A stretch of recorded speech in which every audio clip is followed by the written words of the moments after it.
সফলতাৰ দৌৰত দৌৰি দৌৰি ভাগৰি পৰা মুখবোৰৰ অনুভৱযুক্ত কথাৰে পাৰ্থ গোস্বামীৰ কিছু শব্দপুঞ্জ। প্ৰয়োজনীয় নহয় যে কলেজীয়া দিনতেই কাৰোবাক আপোনাৰ ভাল লাগিব আৰু তেওঁ আপোনাৰ কাষত থাকিব।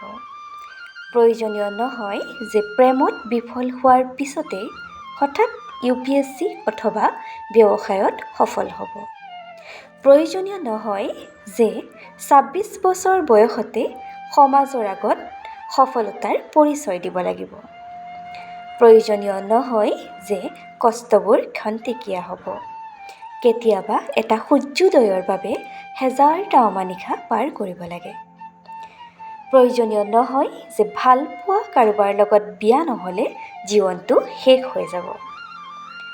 প্ৰয়োজনীয় নহয় যে জীৱনৰ প্ৰতিটো বলত 6 কোবাব লাগিব। আচলতে আপোনাৰ হাতত সময় আছে।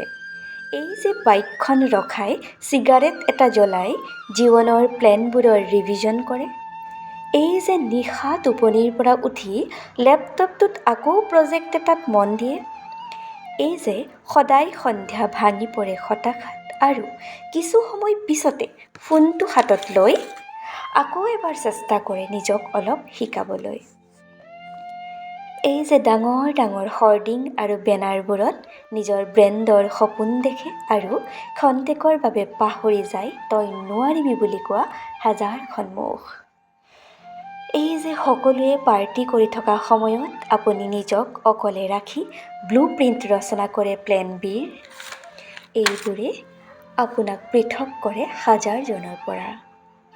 কথা এইটোৱেই যে হাৰ নামানিব। জীৱন আপোনাৰ, চিনেমা আপোনাৰ আৰু হিৰো আপুনি।